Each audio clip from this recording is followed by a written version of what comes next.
जानकी जीवन स्मरण जय जय राम पार्वती पते हर हर महादेव पुंडलीक वरदा हरि विठ्ठल श्री अनंत कोटी ब्रह्मांड नायक राजाधिराज सच्चिदानंद सद्गुरु श्री ब्रह्मचैतन्य महाराज की जय।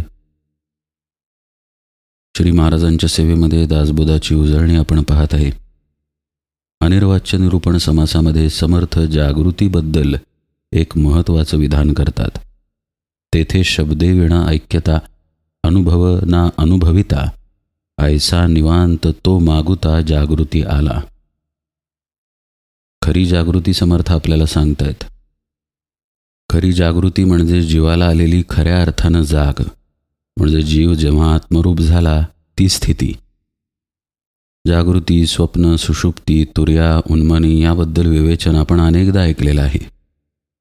जे जागेपण आपण अनुभवतो, जे सुषुप्तीपण आपण अनुभवतो, जे स्वप्न आपण अनुभवतो, तुर्या अवस्था जी अनुभवतो, त्या सर्व अवस्थांमध्ये अनुभवणारा वेगळा राहतो। पण समर्थ म्हणतायत इथे कसं आहे, अनुभव ना अनुभविता, अनुभवही नाही अनुभवणाराही नाही, म्हणजे वेगळेपण कुठल्याही प्रकारे नाही। इथे केवळ ऐक्यता आहे, पण ती कशी, शब्दे विना ऐक्यता। आता या स्थितीचा साधनेतील प्रवास आपण पाहूया। सद्गुरूंनी आपल्याला नाम किंवा ध्यानाची साधना दिलेली असते। मागच्या काही निरूपणांमध्ये आपण पाहिलं की हे साधना ग्रहण करणं आणि देणं हे दोन्हीही शब्दामध्ये घडतं, म्हणजेच एक प्रकारे मायेत घडतं। मायेत घडत जरी असलं तरी या साधनेनं साधक मायेच्या पलीकडे जातो। जे नाम सद्गुरूंनी दिलेलं आहे त्या नामाला धारण करून साधक नामसाधना करायला बसतो। भगवंताच्या नामाच्या मागे भगवंताची शक्ती तर आहेच, पण सद्गुरूंनी जर ते नाम दिलेलं असेल तर सद्गुरूंची शक्ती त्या नामाबरोबर साधकामध्ये येते। असं सद्गुरूंकडून आलेलं नाम, गुरुपदिष्ट नाम, साधकाचं मन मारायला कारणीभूत ठरतं। नामाच्या चिंतनामध्ये वृत्ती एकाकार होऊन नामातून निखळ आनंद साधकाला मिळायला लागतो। नामाची धार हळूहळू अखंडत्वानं व्हायला लागते।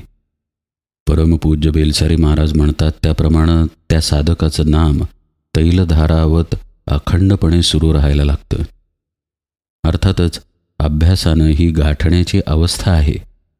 पहिल्याच दिवशी नामाला बसल्यानंतर आपण जर अशी अपेक्षा करायला लागलो तर ती आपली चूक आहे। काही काळाच्या अभ्यासानंतर अशी स्थिती साधकाला येते। साधकाच्या चित्तवृत्ती लय झाल्यामुळे तिथे भगवन नामाची धार ही एक गोष्ट सोडल्यास अन्य कोणतीही वृत्ती असत नाही। भगवंताची कृपा त्या नामामधून पाझरत असल्यामुळं नाम घेणारा स्वतःला पूर्णपणे विसरून जातो। आपल्याला आपण जे काही कर्म करत आहे त्याचं आपण करत आहे या अंगानं एक भान असतं पहा। ते भान नामसाधनेमध्ये हळूहळू विरघळून जातं। नाम घेणारा जर विरघळून गेला तर नाम आणि ज्याचं नाम आहे तो नामी म्हणजे भगवंत, या दोघांचंही भान तिथं विरघळून जातं। यालाच त्रिपुटीचा लय होणं म्हणतात। नाम, नामी आणि नामधारक निघून गेल्यानंतर एक आनंदाची आत्मस्थिती तेवढी शिल्लक राहते। नामसाधनेमुळं साधक आनंदाला भिडतो आणि त्या आनंदामध्ये त्याच्या मनाचा लय होऊन जातो। मनाचा लय झाला की प्राणांचाही लय होतो आणि प्राणांचा लय झाल्यानंतर देहभान शिल्लक राहत नाही। म्हणजे नामसाधनेनं घडलं काय, आनंदाची प्राप्ती झाली आणि आनंदाच्या अवस्थेमध्ये मन लयाला गेलं। मन आणि आपले प्राण म्हणजे समजेल अशा भाषेत आपले वाहणारे श्वास हे एकमेकांवर अवलंबून आहेत। हा विषय आपण अनेकदा पाहिला। मन शांत झालं की श्वास शांत होतात किंवा श्वास शांत झाले की मनही पांगळं पडतं। इथं नामसाधनेमध्ये आनंदामुळं मन अशा स्वरूपाला प्राप्त होतं की ते हालचालच करत नाही, कोणताही विचार तिथे येत नाही, केवळ भगवंताच्या सद्गुरूंच्या आनंदाची अनुभूती असते। संकल्प विकल्प पूर्णपणे मुरून जातात आणि भगवंताच्या नामाची धार सुरू राहते। ही गुरुकृपेने येणारी अलौकिक अशी अवस्था आहे। आता मनाची हालचाल जर नसेल तर मन ज्या श्वासांच्या प्राणांच्या आधारावरती धावतं ते प्राणही शांत होतात आणि साधक त्याच्या नकळत केवल कुंभकाच्या स्थितीमध्ये जातो. आनंदाची अनुभूती आत येत असते, डोळ्यांमधून अश्रू वाहत असतात, पण प्राणही थांबलेले असतात. अशी ही अलौकिक स्थिती आहे.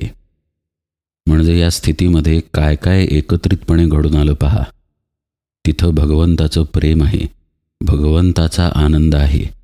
तिथे कोणत्याही विषयाचा किंवा इंद्रियातून येणारा आनंद नाही बरं का. भगवत स्वरूपाचा, आत्मस्वरूपाचा आनंद आहे.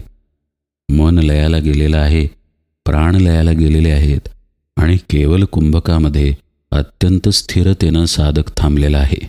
त्या आत्मानंदाचा भोग घेतो आहे. तुकाराम महाराज म्हणतात, तुका म्हणे खातो आनंदाचे लाडू, नका चरफडू घ्या रे तुम्ही. अशी ही स्थिती. आता ध्यान साधनेकडेही पाहूया. जी आनंदाची अनुभूती नामामध्ये येते तशीच आनंदाची अनुभूती ध्यानामध्ये येते. मात्र आनंदाच्या आधी ध्यानात मनाचा लय होतो. कारण ध्यान साधनेमध्ये मनाकडे साधक साक्षीत्वानं पाहायला शिकतो. आता इथे पुष्कळ प्रकार आहेत. मनाकडे साक्षीत्वानं पाहण्यासाठी साधकाला आधी शांत व्हावं लागतं. आपण सतत काही ना काहीतरी व्यग्रता अनुभवत असतो. देहाच्या अंगानं तर कर्मांमध्ये आहोतच, पण आपलं मन चंचल असल्यामुळं हातातून काही कर्म घडत नसलं तरी मनाकडून अखंडत्वानं कर्म सुरू असतात. साधकाला थोडं का होईना अंतर्बाह्य शांत होऊन ध्यानाचा अभ्यास करावा लागतो. अर्थातच असा अभ्यास नामसाधनेतही करावा लागतो. शांतपणे नामाला बसल्यानंतर नामामध्ये जी प्रगती होते ती अशांततेनं नाम घेतल्यानंतर होणार नाही, हे साहजिकच आहे. दिवसातील थोडा वेळ का होईना शांततेचा केलेला अभ्यास पुढे पुढे साधकाला आनंदाकडे किंवा मनोलयाकडे घेऊन जातो. ध्यान साधनेमध्ये साधक मनाकडे साक्षीत्वानं पाहायला शिकतो आणि तेही सद्गुरुपदिष्ट मार्गानं. सद्गुरुपदिष्ट मार्गानं याचा सोपा अर्थ असा की जसं सद्गुरू सांगतात तशा पद्धतीनं साधना करणं, आपल्या मनानं काहीही न करणं किंवा वाचून ऐकून न करणं. मग सद्गुरू कधीकधी श्वासांवर लक्ष द्यायला सांगतील, कधीकधी असं सांगतील की कालांतरानं श्वासांवरचं लक्ष बाजूला घ्या आणि केवळ साक्षीत्व ठेवा. कधीकधी सद्गुरू भ्रूमध्याच्या ठिकाणी लक्ष द्यायला सांगतील, तर कधीकधी सद्गुरू चिदाकाशामध्ये ब्रह्मरंध्राच्या इथे लक्ष द्यायला सांगतील. कधीकधी सद्गुरू डोळ्यांपुढे काहीही आणू नकोस, तुझ्या आत्मस्वरूपाच्या अनुसंधानात राहा असंही सांगतील. तर कधीकधी सद्गुरू सगुण मूर्तीचं ध्यानही शिकवतील. शिष्याचं एकच परमकर्तव्य आहे की सद्गुरू मुखातून जे येत आहे त्याच्यावरती संपूर्णपणे विश्वास ठेवून, संपूर्णपणे त्यांना शरण जाऊन ते जे शिकवत आहेत, जे करवून घेत आहेत ते करणे. त्या ठिकाणी जर शिष्य अपुरा पडला तर परमार्थात त्याची प्रगती संभवतच नाही. आणि हे एक नाही, अनेक संतांनी एकमुखानं सांगितलेलं आहे की सद्गुरू आज्ञापालन, सद्गुरू वचनामध्ये राहणं, त्यांना शरण जाऊन राहणं याशिवाय परमार्थ शक्य नाही. आपल्याला जी अनुभव घेण्याची सवय आहे ती आपल्या इंद्रियांमधून आहे, पण अनुभव आत्मसत्तेमुळे येत असतो. ती जी आत्मसत्ता आहे ती इंद्रियांना बांधील नाही. म्हणजे गुलाबजाम गोड आहे, पण त्याचं गोडपण इंद्रियांना बांधील आहे. म्हणजे चव घेणारी जीभच तिथे नसेल तर त्या गोडपणाचा उपभोग घेता येत नाही. जीभ आहे पण अंगात ताप आहे तर जिभेला चव नाही, तरीही त्याचा गोडपणा अनुभवाला येणार नाही. म्हणजेच त्याचं अवलंबित्व आहे. तसं आत्मसुखाचं कशावरही अवलंबित्व नाही. म्हणूनच जेव्हा मनाचा लय होतो तेव्हा तिथे कोणतंही इंद्रिय शिल्लक राहत नाही. स्थूल रूपानं इंद्रिय राहतात, पण त्या इंद्रियांच्या जाणीवा आत्म्यापाशी एकत्रित झालेल्या असतात. अशा स्थितीमध्ये आत्म्यामध्ये जो स्वयंपूर्ण आनंद आहे, स्वतःचाच जो आनंद आहे तो उगम पावतो आणि त्या आनंदामध्ये साधक भिजून जातो. हा मनोलय नामसाधनेमध्ये सद्गुरूंच्या कृपेनं कसा होतो हे मगाशी आपण पाहिलं. तसंच ध्यानसाधनेतही सद्गुरूंच्याच कृपेने मनोलय घडून येतो. कारण साक्षीत्व ठेवल्यानंतर हळूहळू साधक शून्यावस्थेमध्ये शिरतो.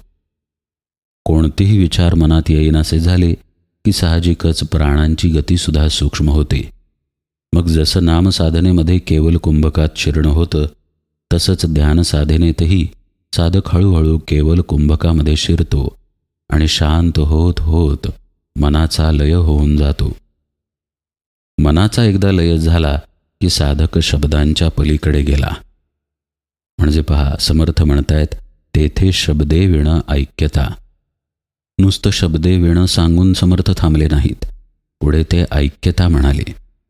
याचा अर्थ असा की मनाचा लय झाल्यानंतर शब्दातीत अवस्था निश्चित आली, पण तिथे साधकाचा प्रवास थांबला नाही.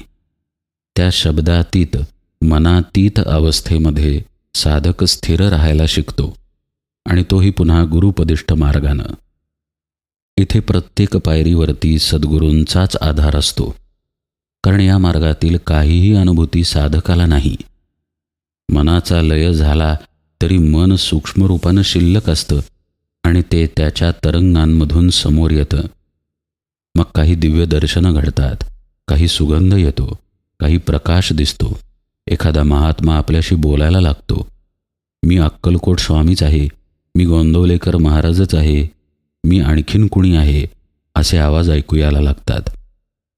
या सर्व अवस्थांमध्ये साधकाला भ्रमातून बाजूला राहायचं असेल तर त्याला सद्गुरूंचे पाय दृढ धरावे लागतात. सद्गुरूंना जर तो शरण नसेल तर आलेल्या अनुभवांना सत्यता द्यायला लागतो आणि मग त्याचा स्वतःचाच असा समज व्हायला लागतो की आपण अध्यात्मामध्ये पुढे गेलो. आता तर प्रत्यक्ष स्वामी आपल्याशी बोलतायत, आपल्याला दिसतायत. आता तर प्रत्यक्ष श्री महाराज आपल्याला दिसतायत, आपल्याशी बोलतायत. हे सगळे मनाचे भ्रम असतात. आले तर मनाचे भ्रम असतात आणि तयार केले तर मनाची लबाडी असते. सद्गुरू जाग करून शिष्याला इथून बाहेर काढतात, पण त्यासाठी शिष्यामध्ये सद्गुरूंप्रतीचा भाव दृढ असावा लागतो. सद्गुरूंनाच जर शिष्य फसवायला गेला तर सद्गुरू गालात हसतील आणि तुझं प्रारब्ध म्हणतील. तरीही ते करुणेनं शिष्याला सावध करतीलच, त्याला आधार देतीलच. पण मुख्यतः शिष्यानं शांतपणे मनातीत अवस्थेमध्ये टिकून राहायला शिकावं लागतं. ही शून्यावस्था वाढत वाढत निशून्यावस्था येते आणि मग महाशून्य दशा येते. या महाशून्य दशेमध्ये खऱ्या अर्थानं तुर्या अवस्थेचाही लय होऊन उन्मनी दशा साधकाला प्राप्त होते. तुर्येमध्ये हे कळून येईल की मीच ब्रह्म आहे, पण त्यातला मी सुद्धा चालत नाही आणि नंतर तो मी आत्मस्वरूपामध्ये विलीन झाल्यानंतर उन्मनीमध्ये साधकाला आत्मस्वरूपाचा खरा साक्षात्कार होतो. साक्षात्कार होतो म्हणजेच आत्मस्वरूप वेगळेपणानं दिसत नाही. लोकांना सांगायला आता साक्षात्कार झाला बरं का. आत्मज्ञान होतं याचा अर्थच असा की बुद्धीच पालटते, देहबुद्धीची आत्मबुद्धीच होऊन जाते. तिथे आता जीवपणच राहत नाही, अनुभवही राहत नाही आणि अनुभव घेणाराही राहत नाही. आणि ही खरी ऐक्यता. सद्गुरूंना आपल्या शिष्याला या ऐक्यतेपर्यंत घेऊन जायचं असतं. पण बरेच शिष्य अलीकडेच थांबतात आणि भगवंताच्या बाजारामध्ये बोलून जातात.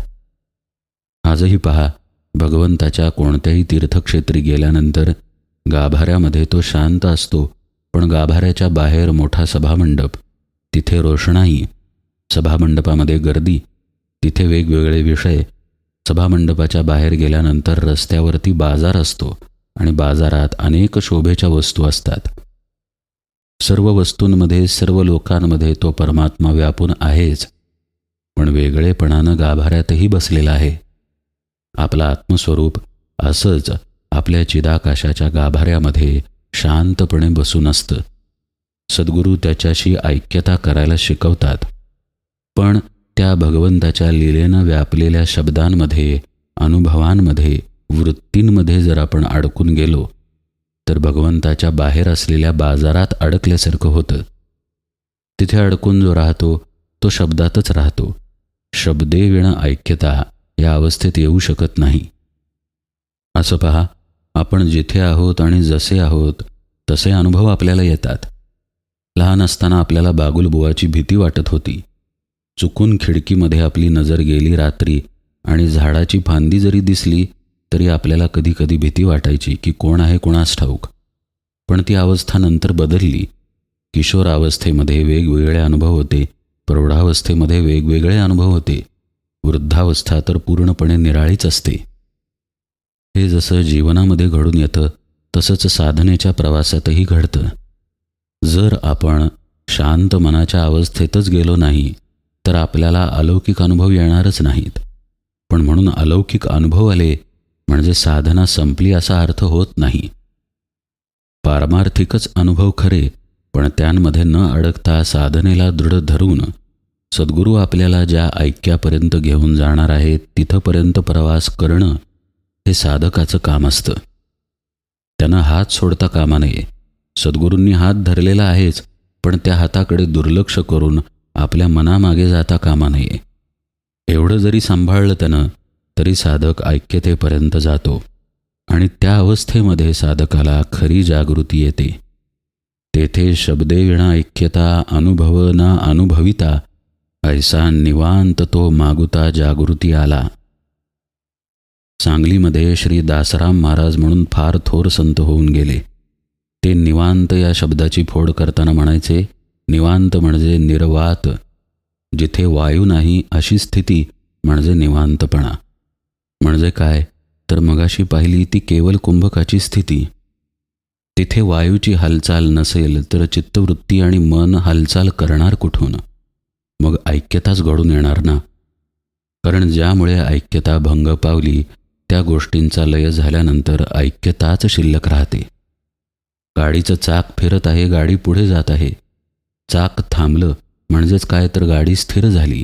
हे जसं उघड आहे तसं निर्वात ठिकाणी साधक ऐक्यतेमध्ये शिरतो. फक्त एक गोष्ट अशी की हे शिरणं रोज दीर्घकाळासाठी आणि वर्षानुवर्षे साधकाला करावं लागतं, तर त्याची अवस्था बदलते. एकदा केवळ कुंभकाचा अनुभव आला म्हणजे साधना संपली नाही. आपण केवळ त्या प्रांतामध्ये गेलो. एकदा आत्मसुखाची प्रचिती आली म्हणजे साधना संपली नाही. इतकंच आपल्याला कळून आलं की आपण जरी इंद्रिय रूपानं नसलो, देह मन रूपानं नसलो, तरीही सुखरूप आहोत. पण ते कळून येऊन काम होत नाही. ते कळल्यानंतर रोज रोज त्या अवस्थेमध्ये शिरायचा अभ्यास साधकाला करावा लागतो. तर ती अवस्था अंतरामध्ये बिंबते आणि बिंबल्यानंतर देहबुद्धीची आत्मबुद्धी होऊन जाते. स्थूलातील जागृत अवस्थेकडे आपण पाहूया. आज आपण आपले डोळे उघडे आहेत हे निरूपण कानांनी ऐकू येते म्हणजे जागृत अवस्था म्हणतो. पण ज्यावेळी बाळ गर्भातून बाहेर येतं त्यावेळी पहिला जर त्याला स्पर्श कशाचा होत असेल तर तो भयाचा होतो. त्याला कळतच नाही आपण कुठे आहे, कारण गर्भात राहण्याची सवय असते. त्याला हा फरकच माहीत नसतो, जागृती काय आणि निद्रा काय, डोळे उघडे म्हणजे काय आणि मिटलेले म्हणजे काय. आणि मग ते भोकाड पसरतं. जसं जसं हळूहळू दिवस पुढे जायला लागतात तसं तसं त्याला जागृतीमधला आणि झोपेमधला फरक आपोआपच समजतो. आता आपण जागे आहोत हे डोळे उघडल्यानंतर कालांतरानं त्याला कळत असतं. त्याचीच मुरलेली स्थिती म्हणजे आजची आपली जागृत अवस्था आहे. आज आता आपल्याला कोणी सांगावं लागत नाही की आपण जागे आहे. आपण जागे आहोत हे आपल्याला आतूनच कळतं. पण हे जागेपण गर्भातून बाहेर आल्यानंतरही होतंच की, पण त्यावेळी ते आहे हे मुरलेलं नव्हतं, बिंबलेलं नव्हतं. मग आपण भोकाड पसरलं. तसंच साधनेमध्ये आत्मसुखाची अनुभूती आली. निवांतपणा म्हणजे श्री दासराम महाराज म्हणतात त्याप्रमाणे निर्वातपणा अनुभवाला आला.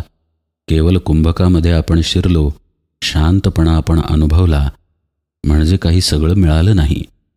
त्या स्थितीचा अभ्यास वर्षानुवर्ष केल्यानंतर ती स्थिती पूर्णपणे मुरते आणि मग तो आत्मसुखाचा किंवा आत्मसमाधानाचा आपला स्वभाव बनून जातो. आज आपला स्वभाव आहे इंद्रिय सुखांचा, विषय सुखांचा, देहबुद्धीचा. तो स्वभाव पलटून आपला आत्मबुद्धीचा स्वभाव होऊन जातो. आणि असा स्वभाव होणं म्हणजेच आपल्या स्वस्वरूपाचाच भाव सतत आपल्यापाशी राहणं ही खरी जागृती आहे. समर्थ पुढे दाखला देतात. तेणे स्वप्नी स्वप्न देखिला, जागा होऊनी जागृती आला, तेथे शब्द कुंठित झाला, अंत न लगे. स्वप्नी स्वप्न देखिला म्हणजे स्वप्नामध्ये स्वप्न पाहिलं. पहिलं स्वप्न देहबुद्धीचं. आपण आत्मा असताना देह आहोत हाच भाव दृढ झाला हे पहिलं स्वप्न. त्या स्वप्नामधून संसाराचा आणि प्रपंचाचा पसारा निर्माण झाला. मी तू पण, सुख दुःख, माझं तुझं, मान अपमान सगळं काही निर्माण झालं. वेगळेपणानं सुख घेणं आलं आणि त्यामुळे तो दुःखात अडकला. आता तो दुःखात अडकल्यानंतर जेव्हा सद्गुरूंना शरण जाऊन ऐक्यतेची साधना घेतो, तेव्हा मगाशी पाहिलं त्याप्रमाणे खऱ्या जागृतीकडे त्याचा प्रवास व्हायला लागतो. जागा होऊनी जागृती आला आणि पुढे काय झालं? समर्थ म्हणतात, तेथे शब्द कुंठित झाला, अंत न लगे. खऱ्या जागेपणाची स्थिती आल्यानंतर तिथे शब्द असत नाही, हे समर्थांनी पुन्हा एकदा अधोरेखित केलं. आत्ताच आपण पाहिलं की आपल्या स्थूलातील जागृती, स्वप्न, सुषुप्ती या जशा अवस्था आहेत, तसंच साधनेमध्ये साधक जेव्हा खऱ्या अर्थानं जागा होतो, म्हणजेच आपल्या स्वरूपाशी ऐक्यता पावतो, तेव्हा तिथे कोणताही शब्द असत नाही. म्हणजेच वेगळेपण असत नाही, वृत्ती असत नाही, अनुभव घेणारा आणि अनुभव हे द्वैत असत नाही. अशी ही शब्दातीत असलेली अवस्था. आणि अनुर्वाच्य या शब्दाचा अर्थ तरी काय? शब्दांच्या पलीकडे असलेलं हाच त्याचा अर्थ.